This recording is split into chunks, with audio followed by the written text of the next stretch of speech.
Sir നമസ്കാരം. നമസ്കാരം. Sir, Munambam വിഷയം, അതായത് വഖഫ് നിയമ ഭേദഗതി വന്നപ്പോഴാണ് വീണ്ടും മുനമ്പത്തെക്കുറിച്ച് എല്ലാവരും സംസാരിച്ചു തുടങ്ങുന്നത്. മുനമ്പത്തിന്റെ വഖഫ് ഭേദഗതിയുമായി ബന്ധപ്പെട്ട അല്ലെങ്കിൽ മുനമ്പം വിഷയം വഖഫുമായി ബന്ധപ്പെട്ടുള്ള വിഷയം ഒന്ന് ചുരുക്കി പറഞ്ഞാൽ എങ്ങനെയായിരിക്കും? എന്താണ് മുനമ്പത്തിന് ചരിത്രമാണോ? ചരിത്രമായിക്കോട്ടെ. ചരിത്രം എന്ന് വെച്ച് കഴിഞ്ഞാൽ നമ്മൾ ഈ 1900 ആരംഭത്തിൽ പോലും കേരളത്തിലൊന്നും ആർക്കും സ്വത്തിൻ്റെ ഉടമസ്ഥാവകാശം ഉണ്ടായിരുന്നില്ല. 3 ടൈപ്പ് ഉടമസ്ഥരാണ് ഉണ്ടായിരുന്നത്. അതായത് പണ്ടാരവക എന്ന് പറഞ്ഞാൽ സർക്കാർ വക, അല്ലെങ്കിൽ ദേവസ്വം എന്ന് പറഞ്ഞാൽ ദൈവത്തിൻ്റെ വക, അല്ലെങ്കിൽ വന്നിട്ട് ഈ ബ്രാഹ്മണന്മാരുടെ ഈ ബ്രഹ്മസ്വം. ഈ 3 ടൈപ്പ് ജന്മിമാരാണ് ഉണ്ടായിരുന്നത്. അപ്പോൾ അവരിൽ നിന്നൊക്കെ വസ്തുക്കൾ ഈടിനും പാട്ടത്തിനും ഒക്കെ എടുത്തിട്ടാണ് ബാക്കിയുള്ളവർ താമസിച്ച് കൃഷിയൊക്കെ ചെയ്ത് വന്നിരുന്നത്. അങ്ങനെ ഇരിക്കുക. അപ്പോൾ ഇഷ്ടംപോലെ വസ്തു കിടക്കുക, കടൽ പോലെ. അപ്പോൾ രാജാവിൻ്റെ വസ്തു. അപ്പോൾ 1902 എല്ലാവരും പറയുന്നത്. യഥാർത്ഥത്തിൽ 1915 നമ്മുടെ തിരുവിതാംകൂർ മഹാരാജാവ് അന്നുണ്ടായിരുന്നു സിദ്ദിഖ് സേട്ടു എന്ന് പറയുന്ന ഒരു വ്യക്തിക്ക് ഈ മുനമ്പം വസ്തു 404.76 ഏക്കർ വസ്തു പണ്ടാരവക പാട്ടത്തിന് കൊടുത്തു. അതായത് പാട്ടം പണ്ടാരവക എന്ന് വെച്ച് കഴിഞ്ഞാൽ സർക്കാർ വക വസ്തു. അപ്പോൾ അങ്ങനെ ഞാൻ ഈ ചരിത്രം പഠിച്ചപ്പോൾ നല്ലൊരു മനുഷ്യനായിരുന്നു എന്നാണ് എനിക്ക് തോന്നുന്നത്. കാരണം അയാൾക്ക് ഒരു മകനും ഒരു മകളും ഉണ്ടായിരുന്നു. മകൾ ഈ പിക്ചറിൽ വരുന്നില്ല. അവരൊക്കെ ഈ പ്രോപ്പർട്ടി കൊടുത്ത വേറൊരു സ്ഥലത്തായിരുന്നു. അപ്പോൾ അദ്ദേഹത്തിൻ്റെ മകൻ്റെ പേര് കരീം സേട്ടു എന്നായിരുന്നു. കരീം സേട്ടു മരണപ്പെടുന്നു. പക്ഷേ കരീം സേട്ടുവിനൊരു മൈനറായ സൺ ഉണ്ടായിരുന്നു. അപ്പോൾ 1924 അദ്ദേഹം തൻ്റെ പ്രോപ്പർട്ടിയുടെ ഒരു പാർട്ടീഷൻ നടത്തുന്നു. അതിൽ ഈ മുനമ്പത്തെ വസ്തു ഇല്ല. കാരണം എന്താണ്? അത് അദ്ദേഹത്തിൻ്റെ വസ്തു ആയിരുന്നില്ല, പാട്ടത്തിലായിരുന്നു. സബ്സിക്വൻ്റ് കുറച്ച് നാൾ കഴിഞ്ഞപ്പോൾ ഈ മൈനറായ പയ്യൻ വലുതാവുകയും കല്യാണം കഴിക്കുകയും ഒരു പെൺകുട്ടി ജനിക്കുകയും ചെയ്തു. അവളുടെ പേരാണ് ആമിന. ഇന്നിപ്പോൾ 87 വയസ്സുകൊണ്ട് ജീവിച്ചിരിപ്പുണ്ട്. അപ്പോൾ അങ്ങനെ ഇരുന്ന അവസരത്തിൽ അവൾക്ക് 2 വയസ്സുള്ള സമയത്ത് അമ്മ മരിക്കും, 5 വയസ്സുള്ള സമയത്ത് അച്ഛനും മരിക്കും. അവൾക്ക് ഈ മുനമ്പ വസ്തുവായിട്ട് യാതൊരു ബന്ധവും ഇല്ല. അങ്ങനെ ഇരിക്കെ ഈ കുട്ടിയുടെ അച്ഛനും മരിച്ചല്ലോ. പക്ഷെ അന്ന് ഈ ഗുജറാത്തിൽ നിന്നൊക്കെ വന്ന ഈ വ്യാപാരികൾ അവർ തമ്മിൽ വലിയ അടുപ്പവും കാര്യങ്ങളൊക്കെ ഉണ്ട്. എൻ്റെ വീട്ടിൽ എന്താണ് നടക്കുന്നതെന്ന് എൻ്റെ ഫ്രണ്ടിനറിയാം. അങ്ങനെയുള്ളൊരു കൂട്ടായ്മയും കാര്യങ്ങളും. അപ്പോൾ ഈ സിദ്ദിഖ് സേട്ടു എന്ന് പറയുന്ന അതിബുദ്ധിമാനായ ഒരു വ്യക്തി ആ കുടുംബ ചരിത്രം അത്രയും നോക്കിക്കൊണ്ടിരിക്കുകയാണ്. അങ്ങേർക്കറിയാം ഈ സിദ്ദിഖ് സേട്ടുവിന് എന്നായിരുന്നു ഈ പാട്ട വസ്തുക്കളൊക്കെ കിട്ടിയത്, അത് എവിടെയൊക്കെയാണ് കിടക്കുന്നത്. കാരണം നോക്കാനും പറയാനും ആരുമില്ല, എല്ലാവരും മരിച്ചു, ആണുങ്ങളൊക്കെ മരിച്ചു പോയല്ലോ. അങ്ങനെ ഇരിക്കുകയാണ് 1947 നമുക്ക് സ്വാതന്ത്ര്യം കിട്ടുന്നത്. സ്വാതന്ത്ര്യം കിട്ടിക്കഴിഞ്ഞാൽ ഇന്ത്യൻ ഇൻഡിപെൻഡൻസ് ആക്ട് നിലവിൽ വരും. അന്ന് തൊട്ട് ഈ പാട്ട വസ്തുക്കളൊക്കെ തിരിച്ച് സർക്കാരിലേക്ക് നിക്ഷിപ്തമാകും.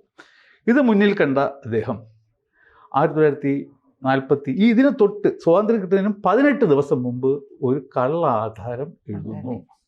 അതായത് അനാഥമായി മുനമ്പത്ത് കിടന്ന ഈ ഏകദേശം 500ഓളം ഏക്കർ വസ്തു അവിടെ വേറെ സ്ഥലങ്ങളൊക്കെ ഉണ്ടായിരുന്നു.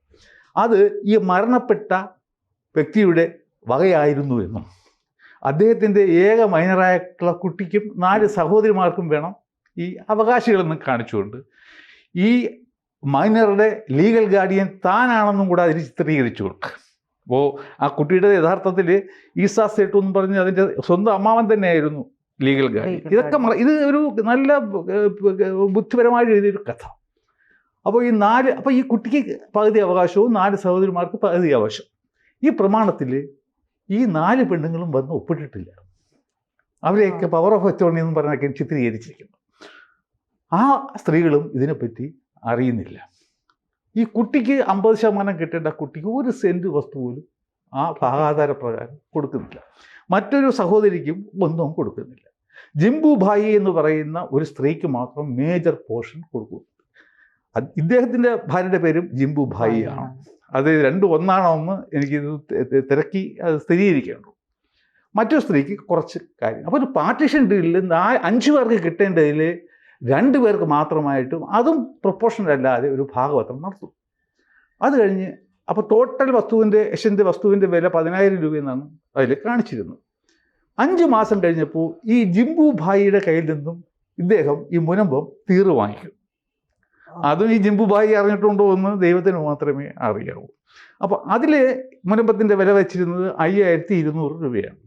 അതായത് 5 മാസം മുമ്പ് ടോട്ടൽ എക്സ്റ്റൻറ്റിന് 10,000 ആയിരുന്നത് ഇവിടെ മുനമ്പത്തിന് മാത്രം 5,200 എന്നുള്ള കണ്ടീഷനിൽ സിദ്ദിഖ് സേട്ടുവിന് വലിയ ആധാരം കൊടുക്കും.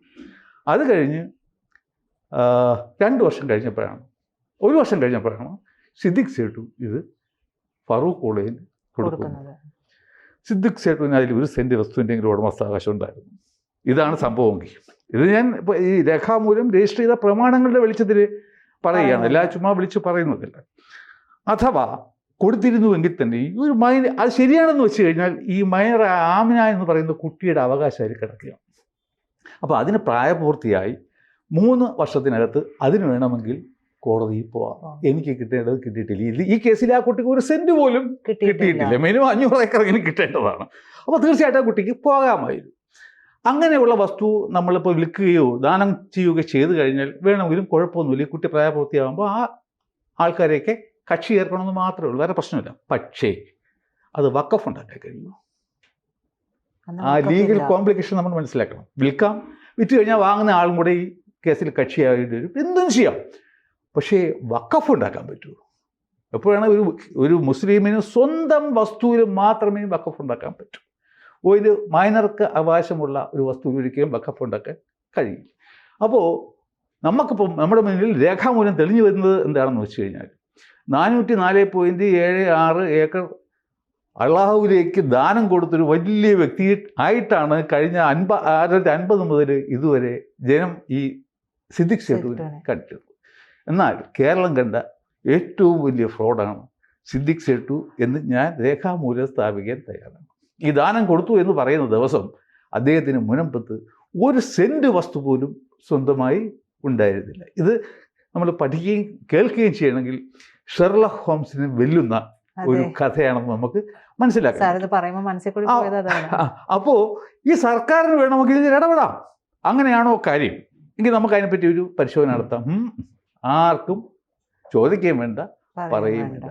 അപ്പോൾ ആദ്യമായിട്ടാണ് ഇപ്പോൾ 10-20 ദിവസമായി നമ്മൾ വഖഫ് ട്രൈബ്യൂണലിൽ 1915 മുതൽ 1915 മുതൽ ഇതുവരെയുള്ള എല്ലാ രജിസ്റ്റേർഡ് ഡോക്യുമെൻറ്റ്സും വെച്ചിട്ട് ഈ സിദ്ദിഖ് സേട്ടുവിന് അവിടെ 1 സെൻറ്റ് വസ്തു പോലും ഉണ്ടായിരുന്നില്ല. അഥവാ ഉണ്ടായിരുന്നു എന്ന് വയ്ക്കുക. അങ്ങനെയാണെങ്കിൽ മൈനറായ ഒരു കുട്ടിക്കുള്ള അവകാശം അതിലുണ്ടായിരുന്നു. അങ്ങനെയുള്ള ഒരു വസ്തുവിനെയും വഖഫ് ചെയ്യാൻ കഴിയില്ല. പിന്നെ ഈ വഖഫ് ബോർഡ് ഈ വസ്തു ഏറ്റെടുത്ത് 2 കാര്യങ്ങൾ പറഞ്ഞുകൊണ്ടാണ് നിങ്ങളെല്ലാവരും കേട്ട് കാണും. കാരണം 1971 പറവൂർ സബ് കോടതി ഇതൊരു വഖഫായി പറഞ്ഞിരുന്നു എന്നാണ് വഖഫ് ബോർഡ് ആ ഉത്തരവിലും പറയുന്നത്. ഈ വഖഫ് സംരക്ഷണ സമിതിക്കാരൊക്കെ ഈ ചാനൽ ചർച്ചകളിലും പറയുന്നു. ആ കോടതി പറഞ്ഞിട്ടോ. അപ്പോൾ ആൾക്കാർ വിചാരിക്കും കോടതി പറഞ്ഞതാണെങ്കിൽ നമുക്ക് എന്ത് ചെയ്യാൻ പറ്റും? ആ ഒരു മിസ്ലീഡിങ് ആണ്. അപ്പോൾ ഫോർച്ചുനേറ്റ്ലി ഈ കഴിഞ്ഞ ജൂൺ മാസം 3-ാം തീയതി നമ്മുടെ ഹൈക്കോടതിയുടെ ഡിവിഷൻ ബെഞ്ച് അത് പരിശോധിച്ചു. അത് പരിശോധിക്കാൻ ഒരു തന്ത്രം ഞാനാണ് അത് ചെയ്തു കൊടുത്തത്. കാരണം ആ കക്ഷിയോട് പറയിപ്പിച്ചു. ബഹുമാനപ്പെട്ട കോടതി 1975 ഹൈക്കോടതി ഇതൊരു ഇഷ്ടദാനമാണെന്ന് പറഞ്ഞതിൻ്റെ അടിസ്ഥാനത്തിലാണ് എൻ്റെ അമ്മ വസ്തു വാങ്ങിയത് എന്ന് ഒരു ലൈൻ എഴുതി ചേർത്തു. അപ്പോൾ കോടതി സ്വാഭാവികമായിട്ടും അതിനെപ്പറ്റി ഒന്ന് നോക്കേണ്ടി വന്നു. അപ്പോൾ കോടതി പറഞ്ഞു അങ്ങനെ ഒരു ഉത്തരവ് ഉണ്ടായിട്ടില്ല. അപ്പോൾ എന്തു പറ്റി? വഖഫ് ബോർഡിൻ്റെ ക്ലൈമിൻ്റെ ഒരു ചിറക് പോയി. ഇനി അവർക്ക് ഇത് പറവൂർ സബ് കോടതി ഇങ്ങനെ പറഞ്ഞിരുന്നു എന്ന് പറയാൻ പറ്റത്തില്ല. അടുത്ത ചിറകെന്ന് പറയുന്നത് അവരിതിനെ പറയുന്നത് ഒരു വഖഫ് പ്രമാണം ആണ്. എങ്ങനെ വഖഫ് പ്രമാണമാണ്? ആ പ്രമാണത്തിൻ്റെ ആദ്യം തന്നെ എഴുതുന്നത് എന്താണ്? 1950 നവംബർ മാസം 1-ാം തീയതി ഇനി എഴുതി കൊടുക്കുന്ന, അതായത് 1860 അതിലെ 21-ാം ആക്ട് പ്രകാരം, സൊസൈറ്റി രജിസ്ട്രേഷൻ ആക്ട് ഓഫ് 1860, അത് പ്രകാരം രജിസ്റ്റർ ചെയ്യപ്പെട്ട് മദ്രാസ് സംസ്ഥാനത്ത്, മലബാർ ഡിസ്ട്രിക്റ്റിൽ, ഏറനാട് താലൂക്കിൽ, ഈ ഫറൂഖ് അംശത്ത്, നല്ലൂർ ദേശത്ത് ഓഫീസ് സ്ഥാപിച്ച് പ്രവർത്തനം നടത്തി വരുന്ന ഫറൂഖ് കോളേജ് മാനേജ്മെൻറ്റ് കമ്മിറ്റി പേർക്ക്, ആരുടെ പേർക്ക്? മാനേജ്മെൻറ്റ് കമ്മിറ്റിയുടെ പേർക്ക്. പിന്നെ വഖഫ് ആണെങ്കിൽ അത് അള്ളാഹുവിൻ്റെ പേർക്കല്ലേ കൊടുക്കുന്നത്. ആ ഫസ്റ്റ് സെൻറ്റൻസിൽ തന്നെ നമുക്ക് മനസ്സിലാക്കാൻ പറ്റും there was no dedication to Allah. ഈ പറയുന്ന പ്രമാണങ്ങൾ ഒക്കെ ശരിയാണെങ്കിൽ പോലും ആർക്കാണ് കൊടുത്തിരിക്കുന്നത്? Management committee. അത് നിങ്ങൾ കൈവശം വെച്ചും കരം തീർത്തും ആദായം എടുത്തും ക്രയവിക്രയം നടത്തിയൊക്കെ പറയും what kind of A Waqf it is. അപ്പോൾ വഖഫ് എന്ന് പറയുമ്പോൾ നമ്മളുടെ സ്വന്തം പ്രോപ്പർട്ടി അള്ളാഹുവിന് വേണ്ടി നമ്മൾ പെർമനൻ്റായിട്ട് ഡെഡിക്കേറ്റ് ചെയ്യുക. ഇതെന്താണ്? അപ്പോൾ നിയമപരമായിട്ട് പോയാലും ആദ്യം ഈ വഖഫ് ആക്ട് ഭേദഗതി നിയമം വരുമെന്നോ ഇതിന് പറ്റുമെന്ന് നമുക്കറിയില്ല. അപ്പോൾ നമുക്ക് എന്തെങ്കിലും ചെയ്യാൻ പറ്റുമെന്നുണ്ടെങ്കിൽ അത് രേഖകൾ കണ്ടെത്തി കോടതി മുമ്പാകെ പോയി അവിടെ സ്ഥാപിക്കുക എന്നുള്ള ഒറ്റ ഈ മാർഗം മാത്രമേ നമ്മുടെ മുന്നിലുണ്ടായിരുന്നു. അങ്ങനെയാണ് ഈ 2015 തൊട്ട് ഇതുവരെയുള്ള രേഖകൾ വരുമ്പോൾ ഇനി വഖഫ് ബോർഡിന് നമ്മുടെ റേസ് ചെയ്ത കണ്ടൻഷന് ഒരു മറുപടി പോലും പറയാൻ പറ്റാത്ത ഒരു ഗതികേടിലാണ് ഇപ്പോൾ വഖഫ് ബോർഡ് നിൽക്കുന്നത്. അവരുടെ മുന്നിലുള്ള ഏറ്റവും നല്ല ഓപ്ഷൻ എന്ന് വെച്ചാൽ ഈ സത്യങ്ങളൊക്കെ മനസ്സിലാക്കി കഴിഞ്ഞാൽ അത് അംഗീകരിക്കുക. സത്യം എപ്പോഴും ആര് പറഞ്ഞാലും അത് അംഗീകരിക്കുക. അതിനുശേഷം ഈ ക്ലെയിം അവസാനിപ്പിച്ചിട്ട് പോകുന്നതായിരിക്കും ഈ വഖഫ് ബോർഡ് എന്ന പ്രസ്ഥാനത്തിൻ്റെ മാന്യതയ്ക്ക് ഏറ്റവും നല്ലത്. അല്ലെങ്കിൽ അവർക്ക് വലിയ പരാജയങ്ങളാണ്. പക്ഷെ അതിലേക്ക് അവർ പോകാനുള്ള സാധ്യത കുറവാണ്. അതാണ് അതിൻ്റെ പ്രശ്നം. അത്രയും ഇത് ശരി, ഇങ്ങനൊരു സത്യമുണ്ടോ, അദ്ദേഹത്തിന് വസ്തുവൊന്നും ഉണ്ടായിരുന്നില്ലേ, കുട്ടിക്കൂടെ അവകാശപ്പെട്ടതായിരുന്നു എന്നൊക്കെ മനസ്സിലാക്കി ഈ ക്ലെയിം അങ്ങ് കളയുക. അതാണ് അവർക്ക് ഏറ്റവും നല്ല മാർഗം. എന്തൊക്കെ വിചാരിച്ചാലും ഈ വഖഫ് ബോർഡിന് മുനമ്പത്ത് നിന്ന് ഒരു സെൻറ്റ് വസ്തു പോലും ഒരിക്കലും കിട്ടില്ല എന്നുള്ളതാണ് സത്യം. കൂടുതൽ വാർത്തകളും വിശേഷങ്ങളും നിങ്ങളിലേക്ക് എത്താൻ ABC മലയാളം സബ്സ്ക്രൈബ് ചെയ്യുക, ബെൽ ബട്ടണും അമർത്തുക.